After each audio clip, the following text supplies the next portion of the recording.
Assalamu alaikum dear students. Today's our lecture is about acid base theories and I'm your teacher Stan Javed. Arrhenius acid and base concept. तो Arrhenius acid जो है वो क्या होते हैं यहाँ पर आपके सामने है कि अकॉर्डिंग टू Arrhenius concept 1787 के अंदर ये कंसेप्ट दिया था Arrhenius ने कि acid is a substance which dissociate in aqueous solution to give hydrogen ions. In general, the ionization of acids take place as follows. इन जो आयनाइजेशन है एसिड्स की वो कैसे होती है देखें।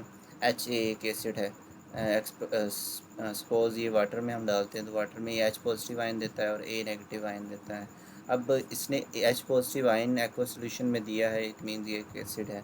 इसके example H C L, H N O three, H C H three, C double O H, H C N, ये डिफरेंट एसिड्स हैं जो एक्वा सोल्यूशन में एच पॉजिटिव आयन प्रोवाइड करते हैं। जैसे कि एच सी एल वाटर की मौजूदगी में एच पॉजिटिव और C L negative, H N O three H positive, H N O three negative, और एसिटिक एसिड यानी C H three C double O H water के अंदर C H three C double O negative और H positive ion दे रहा है। ठीक है, तो ये सारे के सारे जो एच पॉजिटिव आयन रिलीज़ करते हैं वाटर के अंदर, इनको कहते हैं एसिड, एर्हेनियस एसिड। ठीक है, इस स्लाइड के अंदर आर्हेनियस बेस के बारे में डिस्कस किया गया है कि आर्हेनियस बेस क्या होती है। तो on the other hand base is substance which dissociate in aqueous solution to give hydroxide ion. ये एक्वस सॉल्यूशन में हाइड्रोक्साइड आयन देती है और general ionization of base take place as follows. यानी इस तरीके से जनरल आयोनाइजेशन होती है कि BOH जो है एक बेस जो है वाटर में बी पॉजिटिव और OH नेगेटिव आयन देती है, तो ये वाटर में OH नेगेटिव आयन दे रही है। इसके एग्जांपल्स जो हैं NaOH, KOH, NH4H और COH ट्वाइस हैं। और ये सारे के सारे जो कंपाउंड हैं वो पानी में OH नेगेटिव आयन प्रोवाइड करते हैं। जैसा कि एग्जांपल है NaOH वाटर के अंदर Na प्लस और OH नेगेटिव आयन दे रहा है। एग्जांपल्स देख लेते हैं। तो एग्जांपल्स के अंदर जो पिछले कॉन्सेप्ट को एक बार रिवाइज़ किया हुआ है कि according to Arrhenius concept H positive ion जो हैं गिव करते हैं जो वो एसिड हैं, और जो OH नेगेटिव आयन गिव करते हैं यानी देते हैं उनको कहते हैं बेस। आगे HCl, HNO3, H2SO4, H3PO4 ये एसिड्स हैं, जबकि NaOH, KOH, COH ट्वाइस और AlOH थ्राइस ये सारी की सारी क्या हैं, बेसिस हैं। अस्सलाम वालेकुम। लिमिटेशन के अंदर देखें तो लिमिटेशंस में जो आर्हेनियस कंसेप्ट है उसकी लिमिटेशन ये है कि ये सिर्फ एक्वस मीडियम के ऊपर एप्लीकेबल है। यानी जो नॉन एक्वस मीडियम है जिसमें पानी नहीं होता उनके अंदर ये एसिड और बेसिस जो हैं वो एच पॉजिटिव या OH नेगेटिव आयन नहीं देते। दूसरे नंबर पर according to this concept acid and bases are only those compounds which contain H positive and OH negative ion. तो एसिड और बेस वही हो सकते हैं जिनके पास एसिड में या तो एच पॉजिटिव आयन हो और बेसिस में OH नेगेटिव आयन हो। बल्कि अगर हम देखें ओवरऑल तो कई ऐसे एसिड्स और बेस हैं जिनके अंदर एच पॉजिटिव और OH नेगेटिव आयन नहीं होते। जैसे कि CO2 एक एसिड है, एसिडिक है, लेकिन इसके पास कोई एच पॉजिटिव आयन नहीं, और NH3 जो है एज अ बेस है लेकिन इसके पास कोई OH नेगेटिव आयन मौजूद नहीं होता। तो यही जो लिमिटेशंस हैं, ये लिमिटेशंस आगे जो आपकी थ्योरीज़ हैं इन थ्योरीज़ की मेन नेक्स्ट थ्योरीज़ की वजह बनी। ब्रॉन्स्टेड लॉरी कॉन्सेप्ट के मुताबिक जो 1923 में डेनिश केमिस्ट ब्रॉन्स्टेड और इंग्लिश केमिस्ट लॉरी ने ये थ्योरी पेश की थी जो जिसको प्रोटॉन ट्रांसफ़र थ्योरी भी कहते हैं, जिसकी बुनियाद प्रोटॉन ट्रांसफ़र है। इसके मुताबिक एसिड जो है वो डोनेट करता है प्रोटॉन को और बेस जो है वो एक्सेप्ट करती है प्रोटॉन को। ठीक है, और जैसे कि आप नीचे देख सकते हैं कि HCl जो है वो एज एन एसिड है, NH3 एज अ बेस है, और NH3 एक्सेप्ट कर रहा है H पॉजिटिव को, और HCl जो है वो H पॉजिटिव जो है डोनेट कर रहा है, जिससे प्रोडक्ट बन रही है NH4 पॉजिटिव और Cl नेगेटिव। यहाँ पर अगर निचली एग्जांपल में देखें तो HCl जब H2O के साथ रिएक्ट कर रहा है तो HCl डोनेट कर रहा है H पॉजिटिव आयन को और H2O एक्सेप्ट कर रहा है, जिससे HCl जो है वो कन्वर्ट हो रहा है इन एन कॉन्जुगेट बेस में, और जो H2O है वो कन्वर्ट हो रहा है H पॉजिटिव आयन एक्सेप्ट करने के बाद कंजुगेट एसिड के अंदर। तो इस चीज़ को यहाँ पर नीचे पैराग्राफ में समझाया हुआ है। कि पैराग्राफ में लिखा हुआ है कि अगर आप एक रिवर्सिबल रिएक्शन देखें, उस रिएक्शन के अंदर जब आप फॉरवर्ड जाएंगे तो फॉरवर्ड जाते हुए HCl और H2O, ये दोनों में HCl एसिड है और H2O बेस है, और एसिड जो है वो प्रोटॉन डोनेट कर रहा है और H2O बेस जो है वो प्रोटॉन को एक्सेप्ट कर रही है फॉरवर्ड के लिहाज से। लेकिन अगर रिवर्स के लिहाज से देखें तो HCO पॉजिटिव और Cl नेगेटिव में जो Cl नेगेटिव है वो H3O पॉजिटिव से प्रोटॉन ले रहा है। इट मीन्स Cl नेगेटिव एक बेस के तौर पर काम कर रही है रिवर्स रिएक्शन के अंदर, और उसी तरह H3O पॉजिटिव जो है वो अपना इलेक्ट्रॉन H पॉजिटिव आयन जो है वो डोनेट कर रहा है, तो यहाँ पर वो एक बेस के तौर एसिड के तौर पर एक्ट कर रहा है। तो इस लिहाज से अगर फॉरवर्ड और रिवर्स रिएक्शन दोनों को देखें तो इनसे हमें ये पता चलता है कि जो एसिड है वो जब एसिड से अपना H पॉजिटिव आयन रिमूव कर देता है तो वो एक कंजुगेट बेस बन जाता है, यानी उसी का ही एक पार्ट जो है जो एसिड है वो कंजुगेट बेस बन जाता है। जबकि जो बेस है जब H पॉजिटिव आयन को एक्सेप्ट करता है तो वो बेस नहीं रहता बल्कि कंजुगेट एसिड बन जाता है। जो जब रिवर्स रिएक्शन होता है तो कंजुगेट एसिड के तौर पर काम करके दोबारा बेस बनाता है। ठीक है, तो इसी वजह से ये लास्ट लाइन में लिखा हुआ है कि conjugate means join together as a pair, यानी कॉन्जुगेट का मतलब है कि एक दूसरे के साथ पेयर की फॉर्म में है, कि जब एसिड और बेस रिएक्ट करेंगे तो एक पेयर बन जाएगा और वो पेयर जो है दोबारा एसिड और बेस में कन्वर्ट हो सकता है रिवर्स। तो अब वो जो पेयर बनेगा वो अगर एसिड है तो वो एसिड से कॉन्जुगेट बेस बन जाएगा, और बेस है तो बेस से कॉन्जुगेट एसिड बन जाएगा। तो यहाँ डेफिनेशन बनती है कि कॉन्जुगेट एसिड जो है जो एक स्पीशी है जो एक्सेप्ट करती है प्रोटॉन को बेस से, बेस जो है उसमें प्रोटॉन जब कह लें एक्सेप्ट होता है तो उससे कंजुगेट एसिड बन जाता है। कि कंजुगेट बेस जो है वो स्पीशी है फॉर्म्ड होती है by donating proton by an acid, यानी जब एक एसिड अपना प्रोटॉन जो है वो डोनेट करता है तो उससे कंजुगेट बेस बनता है। ठीक है, चलें आपके पास H2O है, वो एक एम्फोटेरिक स्पीशी है।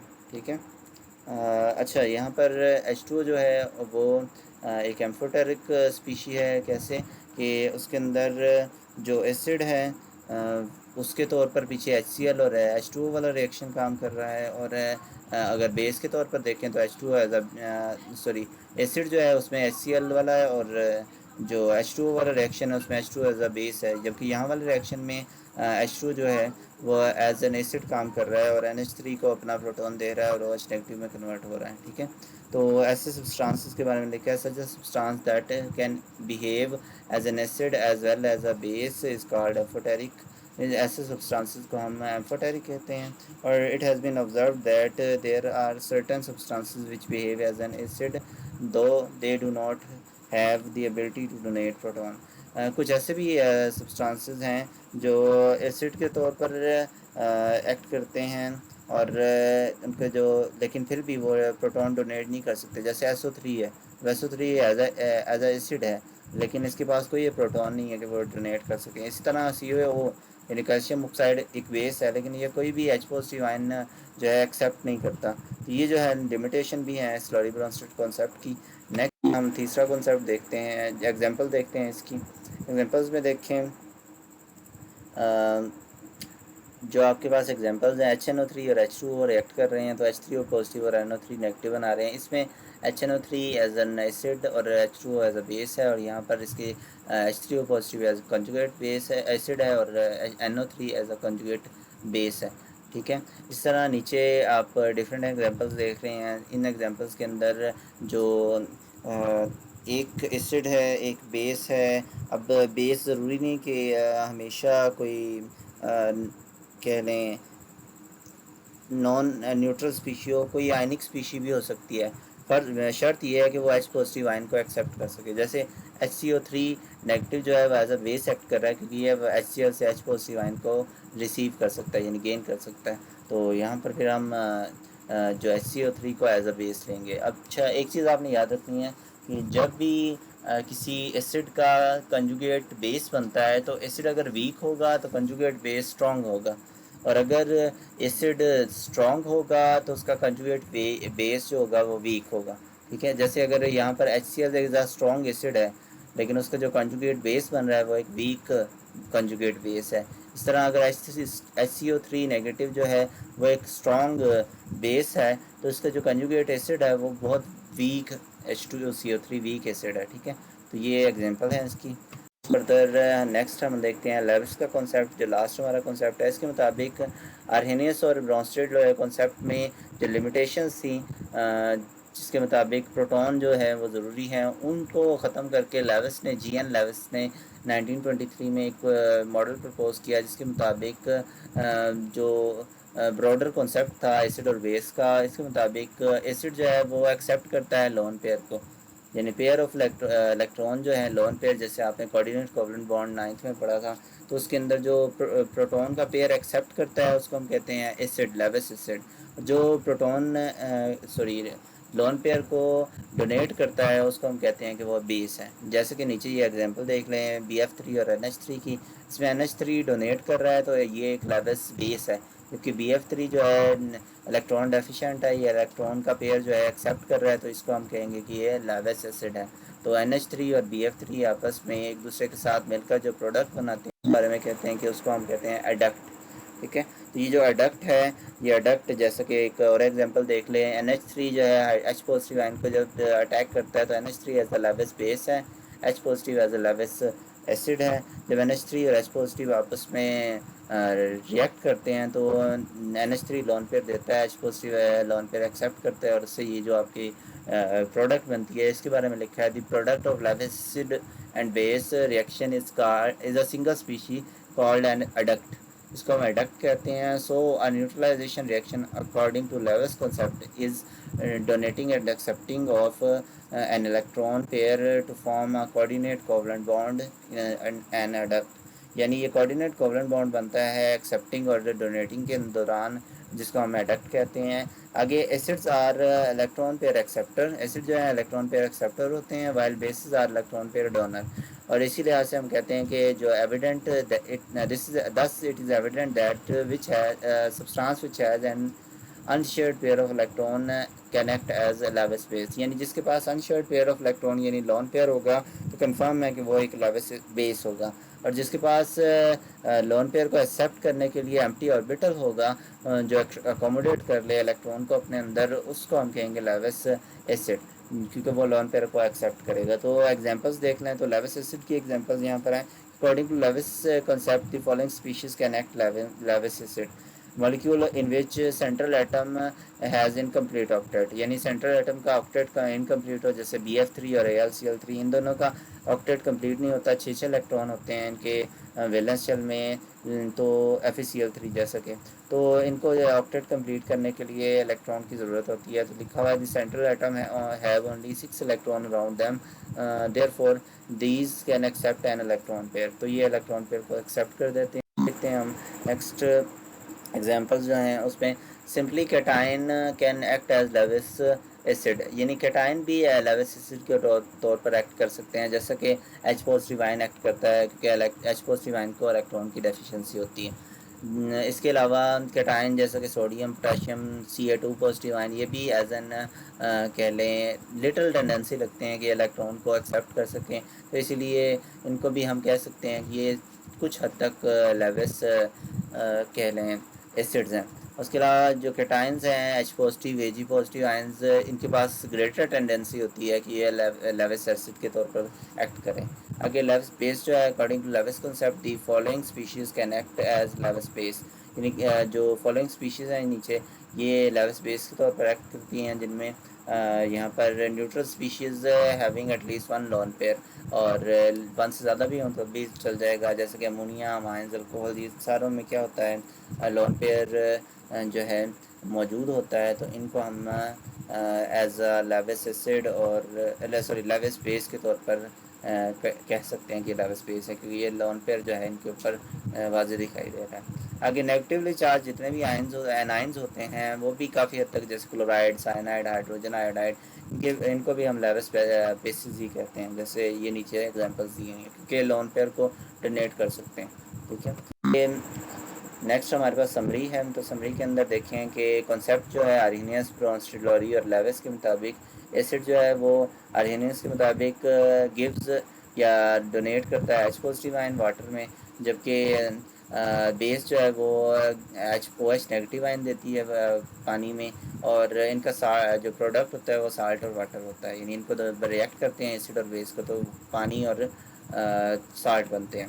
ब्रोंस्टेड-लोरी कंसेप्ट के मुताबिक acid H positive ion donate करता है, बेस जो है एच पॉजिटिव आयन एक्सेप्ट करता है, और प्रोडक्ट जो इनकी बनती है वो कॉन्जुगेट एसिड बेस होता है। उसके बाद जो लेविस कंसेप्ट है उसमें इलेक्ट्रॉन पेयर एक्सेप्ट करता है एसिड और इलेक्ट्रॉन पेयर डोनेट करता है बेस, और दोनों के दरमियान जो प्रोडक्ट बनती है उसको हम एडक्ट कहते हैं। अच्छा, लास्ट में अब ये सबसे फाइनल एक डू यू नो है, जिसके अंदर लिखा हुआ है कि जो तमाम ब्रोंस्टेड बेसिस हैं वो लेविस बेसिस भी कहलाती हैं, लेकिन जो तमाम ब्रोंस्टेड एसिड्स हैं वो वो लेविस एसिड नहीं होते। तो इसको समझने के लिए आप ये याद रखें कि हमने ऊपर थ्योरीज में पढ़ा कि ब्रोंस्टेड बेस जो होता है वो जो एच पॉजिटिव के अपने तरफ कह लें अपने साथ अटैच कर लेता है, अपने अंदर ऐड कर लेता है। अब ऐड कैसे एच पॉजिटिव आयन हो सकता है जब उसके ऊपर लोन पेयर अटैक करें, यानी जो ब्रोंस्टेड बेस है उसमें भी लोन पेयर अटैक ही कर रहा है, जो बेस का लोन पेयर है वो अटैक कर रहा है उस एसिड के एच पॉजिटिव आयन को। जबकि लेविस बेस में भी यही होता है कि लोन पेयर डोनेट होते हैं।